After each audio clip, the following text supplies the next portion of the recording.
Chuttumala block പഞ്ചായത്തിൻ്റെ കീഴിൽ വരുന്ന 7 പഞ്ചായത്തുകളെ കൂട്ടിയിണക്കിയുള്ള ചുറ്റുമല ബ്ലോക്ക് ടൂറിസം ചലഞ്ച് പദ്ധതി, അതിൻ്റെ ഔപചാരികമായിട്ടുള്ള ഉദ്ഘാടനവും കാര്യങ്ങളൊക്കെ കഴിഞ്ഞു.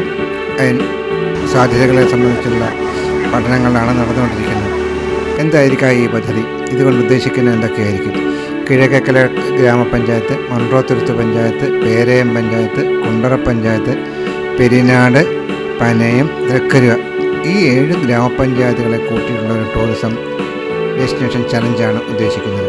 ഇവിടെയുള്ള സാധ്യതകളെ കണ്ടെത്തി പരിപോഷിപ്പിച്ച് ആളുകൾക്ക് ഗുണപ്രദമാകുന്ന തരത്തിൽ, അതുപോലെ ഗ്രാമപഞ്ചായത്തിൻ്റെ തനത് വരുമാനം വർദ്ധിപ്പിക്കുന്നതിന് ഉതകുന്ന പദ്ധതികളെ വിഭാവനം ചെയ്യലാണ് ഇതുകൊണ്ടുള്ള ലക്ഷ്യം. എന്തൊക്കെയായിരിക്കും നമുക്ക് ഈ പ്രദേശത്ത് കാണാനുണ്ടാവുക? സാമ്പ്രാണിക്കുണ്ടി മുതൽ ഇങ്ങോട്ട് നമ്മൾ തുടങ്ങുന്ന കാഴ്ചയിൽ ഓരോ ഗ്രാമപഞ്ചായത്തുകളെയും കൂട്ടിയിണക്കിയിട്ടുള്ള ബോട്ടുചാലുകളും അല്ലെങ്കിൽ ജലമാർഗമുള്ള സഞ്ചാരത്തിന് ഉതകുന്ന തരത്തിലുള്ള റൂട്ട് മാപ്പുകൾ കൃത്യമായി അടയാളപ്പെടുത്തിയിരിക്കും. അതുപോലെ കുതിരമുനമ്പുണ്ട്, പള്ളിയാന്തുരുത്തിയുണ്ട്, അതുപോലെ നാം തിരിക്കലുണ്ട്, വേലുത്തമ്പതളവ സ്മാരകമുണ്ട്, അതുപോലെ മറ്റു ചില ധാരാളം സ്മാരകങ്ങൾ ഇവിടെയുണ്ട്. 1878 ഡച്ചുകാർ നിർമ്മിച്ച പള്ളിയും 1587 പള്ളിയും എല്ലാം ഈ പ്രദേശത്തുണ്ടെന്നുള്ളത് തർക്കമില്ലാത്ത കാര്യമാണ്. അവയൊക്കെ പരിരക്ഷിക്കുന്നുണ്ട്. ഈ പ്രദേശങ്ങളിലൊക്കെ ധാരാളം വസ്തുപരമായിട്ടുള്ള കാര്യങ്ങൾ, ചരിത്രപരമായ കാര്യങ്ങൾ എല്ലാം ഉണ്ടെന്നുള്ളൊരു സത്യമാണ്. നീണ്ട് വിശാലമായി കിടക്കുന്ന ശുദ്ധജല തടാകങ്ങൾ കൊണ്ട് ഈ പ്രദേശം നിറഞ്ഞിരിക്കുന്നു എന്ന് തന്നെ പറയാം. കായലുകളിലെ മത്സ്യസമ്പത്ത് അനവധിയാണ്. ഇവിടുത്തെ കരിമീൻ വളരെയേറെ പ്രസിദ്ധമാണ്. വലിയ കുമ്പളം, അതുപോലെ വലിയ കുമ്പളം കായൽ, അവിടുത്തെ മീൻ, അതുപോലെ മടൻകാവ് ക്ഷേത്രം, വലിയ മഠം, വീരഭദ്രസ്വാമി ക്ഷേത്രം, ഇങ്ങനെ ധാരാളം ക്ഷേത്രങ്ങളും അതോടൊപ്പം തന്നെ പള്ളികളും എല്ലാം ഉണ്ട്. നാനാജാതി മതസ്ഥർ ഒരുമിച്ച് താമസിക്കുന്ന വളരെ ശാന്തമായൊരു പ്രദേശമാണ്. ആളുകൾക്ക് കടന്നു വരാനും അവർക്ക് കാര്യങ്ങൾ മനസ്സിലാക്കാനും ഇവിടത്തെ പ്രകൃതി സമ്പത്ത് കാണാനും അനുഭവിക്കാനും എല്ലാമുള്ള സൗകര്യങ്ങളുണ്ട്. അതുപോലെ തന്നെ ആളുകൾക്കാണെങ്കിൽ വന്ന് താമസിക്കാനായിട്ടുള്ള ധാരാളം റിസോർട്ടുകൾ, എയർ കണ്ടീഷൻ റിസോർട്ടുകളും അല്ലാത്തവയുമായിട്ടുള്ളതുണ്ട്. സാധാരണ ജനങ്ങൾക്ക് വരാനും പോകാനും പറ്റുന്ന തരത്തിലുള്ളതാണ്. രാജ്യാന്തര ടൂറിസ്റ്റുകൾക്കും അതുപോലെ നമ്മുടെ രാജ്യത്തിനകത്തുള്ള ആളുകൾക്കും വിവിധ സംസ്ഥാനങ്ങളിലെ ആളുകൾക്കും ഒക്കെ വന്ന് താമസിക്കാൻ ഉതകുന്ന വിധത്തിലുള്ള സൗകര്യങ്ങൾ ഒരുക്കിയിരിക്കുന്ന ഈ പ്രദേശം. എന്നാലും ഇതിന് ആവശ്യമായിട്ടുള്ള പബ്ലിസിറ്റിയോ മറ്റു കാര്യങ്ങളോ ഇതുവരെ ഉണ്ടായിട്ടില്ല. ഈ ടൂറിസവുമായിട്ട് ബന്ധപ്പെട്ട് പ്രവർത്തിക്കുന്ന ഏറെ ആളുകളെ കാണാൻ ഇടയായിട്ടുണ്ട്. ധാരാളം ആളുകൾ വരികയും താമസിക്കുകയും ഇവിടുത്തെ ഈ പ്രകൃതി സമ്പത്തും മറ്റൊക്കെ കണ്ടു പോവുകയും ചെയ്യുന്നുണ്ട്. അവർക്ക് വേണ്ട ആവശ്യമായിട്ടുള്ള സൗകര്യങ്ങൾ ഒരുക്കുന്നതിന് നമുക്കിവിടെ സൗകര്യം കുറവാണെന്നാണ് പറയുന്നത്. അതുപോലെ തന്നെ ഇവിടെ വരുന്ന ആളുകൾക്ക് കൃത്യമായ റൂട്ട് പറഞ്ഞു കൊടുക്കുന്നതിനോ അവർക്ക് ഉദ്ദേശിച്ച തരത്തിൽ അവർക്ക് ഈ കാര്യങ്ങളെല്ലാം കണ്ടുപോകുന്നതിനോ കഴിയുന്നില്ല. ധാരാളം കലകളുടെ നാടാണ് നമ്മുടെ പ്രദേശം. പാരമ്പര്യ കലകളും അല്ലാത്തവയുമായിട്ടുള്ളതുണ്ട്. നാടൻ കലകളുണ്ട്, കഥകളിയും അതുപോലെ ഓട്ടംതുള്ളലും തിരുവാതിരയും എല്ലാം നമുക്കിവിടെയുണ്ട്. പൂവിളികൾ ഉയരുന്ന ഓണക്കാലവും അതുപോലെ തന്നെ നോയമ്പ്, 8 നോയമ്പ് പെരുന്നാളുകളും ഒക്കെ ഉണ്ടല്ലോ. പള്ളികളുണ്ട്, പള്ളിക്കൂടങ്ങളുണ്ട്, സാംസ്കാരിക നിലയങ്ങളുണ്ട്, സാംസ്കാരിക നായകന്മാരുണ്ട്, അതുപോലെ എഴുത്തുകാരും കഥ പറച്ചിലുകാരും എന്നുവേണ്ട നാനാതുറകളിൽ പ്രവർത്തിക്കുന്ന ആളുകൾ ഈ പ്രദേശത്തുണ്ട്. ഇവിടെ എല്ലാം ഒന്ന് വന്ന് കണ്ട് കേട്ട് ഈ പ്രദേശത്തെ സൗന്ദര്യം കൊണ്ട് തിരിച്ചു പോകുന്ന ആളുകൾ പറയുന്നൊരു വാക്കുണ്ട്.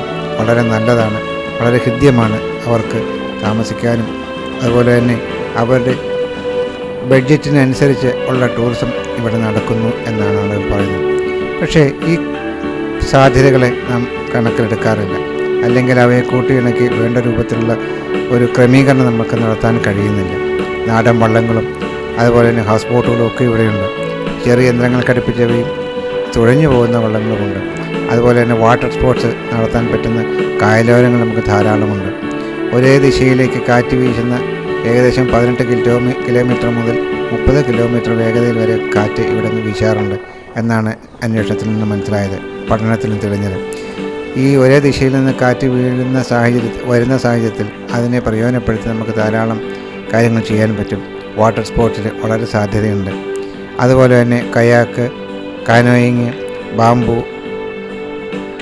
ബനാന റൈഡ് ഇതുപോലെയുള്ള ധാരാളം റൈഡുകൾ നടത്തുന്നതിനും നമുക്ക് സാധിക്കുന്നുണ്ട്. പക്ഷേ അതിന് വേണ്ടിയിട്ടുള്ള കൃത്യമായ ഒരു ഗൈഡ് ലൈനോ കാര്യങ്ങളോ ഇല്ല. അതുപോലെ തന്നെ നമുക്ക് ഒരു ടൂറിസം കലണ്ടറില്ല. നമ്മളുടെ ഉത്സവങ്ങളും മറ്റു കാര്യങ്ങളൊക്കെ കൃത്യമായി അടയാളം ചെയ്തിരിക്കുന്ന ഒരു കളറുണ്ടെങ്കിൽ, അതുപോലെ തന്നെ റൂട്ടുകൾ അടയാളപ്പെടുത്തിയ ഒരു സഞ്ചാരമാർഗം അടയാളപ്പെടുത്തിയ കൃത്യമായ ഒരു ഇതുണ്ടെങ്കിൽ, ഗൈഡ് ലൈൻ ഉണ്ടെങ്കിൽ ആളുകൾക്ക് വരുന്നതിനും പോകുന്നതിനും കവ കണ്ട് ആസ്വദിക്കുന്നതിനും ഒക്കെയുള്ള സൗകര്യമുണ്ട്. ധാരാളം കണ്ടൽക്കാടുകളുണ്ട്. 200 വർഷത്തിലേറെ പഴക്കമുള്ള കണ്ടൽക്കാടുകൾ ഇവിടെയുണ്ട്. പുതുതായി കണ്ടൽ മരങ്ങൾ വെച്ച് പിടിപ്പിക്കുന്നുണ്ട്. തീരപ്രദേശങ്ങൾ നശിച്ചു പോകാതിരിക്കുന്നതിന് വേണ്ടിയിട്ടുള്ള ധാരാളം പ്രവർത്തനങ്ങൾ നടക്കുന്നുണ്ട്. ചില കണ്ടലുകൾ അങ്ങിങ്ങായി മറിഞ്ഞു പോയിട്ടുണ്ടെങ്കിലും, കാലാവസ്ഥയുടെ പ്രത്യേകത കൊണ്ട് പോയിട്ടുണ്ടെങ്കിലും ധാരാളം കണ്ടൽ മരങ്ങൾ ഇവിടെ വെച്ച് പിടിപ്പിച്ചിരിക്കുന്നു. കണ്ടൽ വെച്ച് പിടിപ്പിച്ച സ്ഥലങ്ങളെല്ലാം തുരുത്തുകളായിട്ട് മാറിയിട്ടുണ്ട്. തുരുത്തുകളുടെ ഇടയിൽ കൂടി സഞ്ചരിക്കുന്നുള്ള സൗകര്യമുണ്ട്. ബോട്ടുകൾക്ക് കയറിപ്പോകാനും ഒക്കെ ഉള്ള സൗകര്യമുണ്ട്.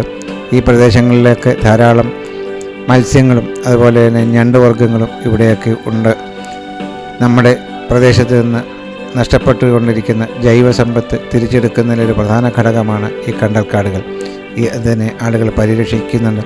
അതുപോലെ ജലാശയങ്ങൾ ശുദ്ധമാണ്. യാതൊരു തരത്തിലുള്ള മാലിന്യങ്ങളുമില്ല. വളരെയേറെ ഭംഗിയായി പരിരക്ഷിക്കപ്പെടുന്ന ഇടങ്ങളാണ് ഇവയൊക്കെ തന്നെ. കണ്ടൽക്കാടുകളും അവയോട് ചേർന്ന് നിൽക്കുന്ന പ്രദേശങ്ങളും ഏറെ ഹൃദ്യമാണ്. ആളുകൾ ഇവിടെ വരികയും ഇവിടെ തങ്ങുകയൊക്കെ ചെയ്യാറുണ്ട്. അതുപോലെ തന്നെ വൈകുന്നേരങ്ങളിൽ ആളുകൾക്ക് വിശ്രമത്തിനും വിനോദത്തിനുമുള്ള ഉപാധികൾ ഒരുക്കുന്നതിനും ഇത്തരം പ്രദേശങ്ങൾ ഏറെ പ്രയോജനപ്രദമാണ്.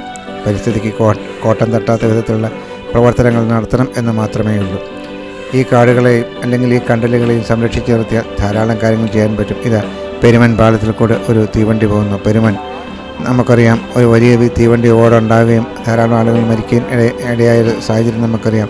പക്ഷേ പുതിയ പാലം അവിടെ പണിയുന്നുണ്ട്. അതുപോലെ തന്നെ ഐലൻഡുകളെ കണക്ട് ചെയ്യുന്ന വാഹനങ്ങൾ കടന്നു പോകുന്ന പാലവും തൊട്ടടുത്തായി പണിത് തുടങ്ങിയിട്ടുണ്ട്. അത് പൂർത്തിയായിട്ടില്ലെന്നേ ഉള്ളൂ. ഏറെ സാധ്യതകളുള്ളതാണ് ചിറ്റുമല ടൂറിസം പദ്ധതി. എന്ന് മാത്രമല്ല, ഈ പഞ്ചായത്തുകളെ കൂടാതെ മറ്റു പഞ്ചായത്തുകളിലേക്കും ഇത് വ്യാപിപ്പിക്കാൻ കഴിയും. കരമാർഗമാണെങ്കിൽ നമുക്ക് വാഹനത്തിൽ കൂടി വരാവുന്ന 2 ഹൈവേകളിൽ കൂടി കടന്നു പോകുന്നുണ്ട്. വിമാനമാർഗമാണെങ്കിൽ തിരുവനന്തപുരത്ത് വന്നിറങ്ങിക്കഴിഞ്ഞാൽ കുറച്ച് ദൂരം മാത്രമേ ഈ പ്രദേശത്തേക്കുള്ളൂ. ജലമാർഗമാണെങ്കിൽ ബോട്ടുകളിൽ നമുക്കിവിടെ എത്താൻ പറ്റും. എന്ന് മാത്രമല്ല, കുമരകം പോലെയോ അതിനുപരിയോ ആയി ഉള്ള സൗകര്യങ്ങളുള്ള ഒരു പ്രദേശമാണ് ഇത്. വളരെയേറെ സൗകര്യങ്ങളുണ്ടെങ്കിലും വിസ്മൃതിയിൽ ആണ്ടുപോകുന്ന അല്ലെങ്കിൽ വേണ്ടത്ര പ്രചാരം കിട്ടാത്ത ആളുകളുടെ ദൃഷ്ടിയിൽപ്പെടാത്ത ഒരു പ്രദേശമായി ഇവിടം ഒതുങ്ങുന്നുണ്ട്. സാമ്പ്രാണിക്കുടിയും കുതിരമുനമ്പും അതുപോലുള്ള മറ്റ് മുനമ്പുകളെല്ലാം ഇങ്ങനെയൊക്കെ തന്നെയാണ്. കുറച്ചാളുകൾ മാത്രമായി വരികയും കാണുകയും ചെയ്യുന്നു. അവയ്ക്ക് വേണ്ടിയിട്ട് പ്രചാരണം കൊടുക്കുന്നില്ല, പരസ്യങ്ങളില്ല, ഒന്നുമില്ല. ഒരു കണ്ടൽക്കാടിനുള്ളിലേക്ക് ബോട്ട് കയറുകയാണ്. വളരെയേറെ ഉയരത്തിൽ നിൽക്കുന്ന ഈ കണ്ടൽ ചെടികളുടെ ഇടയിൽ കൂടി ബോട്ട് വളരെ ഭംഗിയായി അതിൻ്റെ ഉള്ളിലേക്ക് കടന്നു പോകും. അതിനുള്ള സൗകര്യമുണ്ട്. അതാരും ഉണ്ടാക്കിയ വഴിയല്ല, പക്ഷേ പ്രകൃതിദത്തമാണ്. ഒരു കണ്ടലിനെ നശിപ്പിക്കാതെ, പരിസ്ഥിതിയെ നശിപ്പിക്കാതെ ഏറ്റവും സുഗമമായ മാർഗങ്ങൾ കൂടി കടന്നു പോകാൻ കഴിയുന്ന ഒരു റൂട്ട് ഇവർക്കുണ്ട്. പാരമ്പര്യമായി ഈ വള്ളം അല്ലെങ്കിൽ ബോട്ടുകൾ ഓടിച്ചുകൊണ്ട് പോകുന്ന ആളുകൾക്ക് അവർക്കതറിയാൻ പറ്റും. അവർ കൃത്യമായ വഴികൾ പറഞ്ഞു കൊടുക്കും. പക്ഷേ ഒരു ടൂറിസ്റ്റ് വന്നു കഴിഞ്ഞാൽ അയാളുടെ കയ്യിൽ കൊടുക്കാൻ നമുക്കൊരു ടൂറിസം മാപ്പില്ല, അല്ലെങ്കിൽ ഫെസ്റ്റിവലിനെ സംബന്ധിച്ച് വിവരങ്ങളടങ്ങിയ ഒരു ലഘുലേഖ കൊടുക്കാനില്ല. അതുപോലെ പഞ്ചായത്തുകളിലെ ഇതിനെക്കുറിച്ചുള്ള കാര്യങ്ങൾ ഇല്ല. അതുപോലെ ആളുകൾക്ക് താമസിക്കാൻ പറ്റിയ സ്ഥലങ്ങളെ സംബന്ധിച്ച് കൃത്യമായ വിവരങ്ങളോ കാര്യങ്ങളോ ഇല്ല. എന്നാൽ ചുറ്റുമല ബ്ലോക്ക് പഞ്ചായത്ത് നടപ്പാക്കാൻ ഉദ്ദേശിക്കുന്ന ഈ പദ്ധതി പ്രകാരം ഇവിടെ കടന്നു വരുന്ന എല്ലാ ആളുകൾക്കും, ടൂറിസ്റ്റുകളായിട്ട് വരുന്ന ആളുകൾക്ക് കൃത്യമായ വിവരങ്ങളടങ്ങിയ മാപ്പും അതുപോലെ അവരുടെ കയ്യിൽ ഇതിനെ സംബന്ധിച്ച് എല്ലാ വിവരങ്ങളും അടങ്ങുന്ന ലഘുലേഖ കൊടുക്കാൻ തന്നെയാണ് പദ്ധതിയിൽ വിഭാവനം ചെയ്യുന്നത്. അതോടൊപ്പം ഇവിടെ ഭക്ഷണം വിതരണം നടത്തുന്നതിനുള്ള ഹബ്ബുകളുണ്ടാകും, താമസിക്കാനുള്ള സൗകര്യങ്ങളുണ്ടാകും. ഇന്നിപ്പോൾ ഈ പ്രദേശത്ത് ഒഴിഞ്ഞു കിടക്കുന്ന ധാരാളം വീടുകളുണ്ട്. ഒട്ടേറെ വീടുകൾ അതിനെ നമുക്ക് കൺവേർട്ട് ചെയ്തെടുത്തു കഴിഞ്ഞാൽ ആളുകൾക്ക് താമസിക്കാനുള്ള സൗകര്യങ്ങളായി. മീൻ വളർത്തൽ കേന്ദ്രങ്ങളുണ്ട്. ശുദ്ധമായ മീൻ ഇവിടെ നിന്ന് കിട്ടുന്നു. കലർപ്പില്ലാത്ത അല്ലെങ്കിൽ മാലിന്യമില്ലാത്ത ശുദ്ധമായ കായൽ മത്സ്യങ്ങൾ, അതിൽ തന്നെ കരിമീനും കൊഞ്ചും ഞണ്ടും അതുപോലെ ധാരാളം മത്സ്യങ്ങളെ നമുക്ക് ഇവിടുന്ന് കിട്ടുന്നുണ്ട്. ശുദ്ധജലാശയമായതുകൊണ്ട് തന്നെ വലിയ കുഴപ്പങ്ങളില്ലാത്ത നിലയിലാണ് അവയൊക്കെ തന്നെ. കക്കയുണ്ട്, അതുപോലെ തന്നെ കല്ലുമ്മക്കായ, ഇവയെല്ലാം സമൃദ്ധമായി ഈ പ്രദേശങ്ങളിലുള്ളതാണ്. മത്സ്യം വളർത്തുന്ന ധാരാളം കുളങ്ങളും മറ്റുമൊക്കെ ഈ കായലിൻ്റെ ഉള്ളിലുണ്ട്. അത് നമുക്ക് കാണാൻ പറ്റും. ശുദ്ധജല മത്സ്യങ്ങൾ അവിടെ വളർത്തുന്നുണ്ട്. ഇവയിൽ നിന്നും പിടിച്ചെടുക്കുന്ന മത്സ്യങ്ങൾ നമുക്ക് ഉപയോഗിക്കാൻ കഴിയുന്നുണ്ട്. വലിയ കുമ്പളം എന്ന് പറഞ്ഞ സ്ഥലത്ത് അത്തരം മത്സ്യങ്ങളെ, കരിമീനിനെ വളർത്തി അവിടുത്തെ റിസോർട്ടിൻ്റെ ആവശ്യത്തിലേക്ക് അത് എടുക്കുന്നുണ്ട്.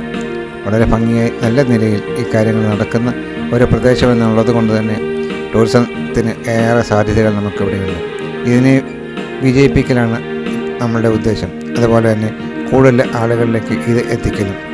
ഇതിന് വേണ്ടിയിട്ടുള്ള എല്ലാ ശ്രമങ്ങളും നടക്കുന്നുണ്ട്.